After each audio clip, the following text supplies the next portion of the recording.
information. The Rock County Sheriff's Office says a 53-year-old man faces 2 counts of first-degree recklessly endangering safety, possession with intent to deliver THC, and possession of drug paraphernalia. That update after officers responded to a shots-fired incident last night in Milton on Northside Drive. Several law enforcement agencies responded around 7:30 p.m.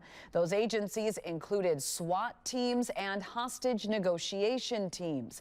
Officers who responded thought there may have been another person with the suspect, but eventually found the person they thought was with the suspect in another part of the building. A SWAT team found that suspect in a storage area and arrested him.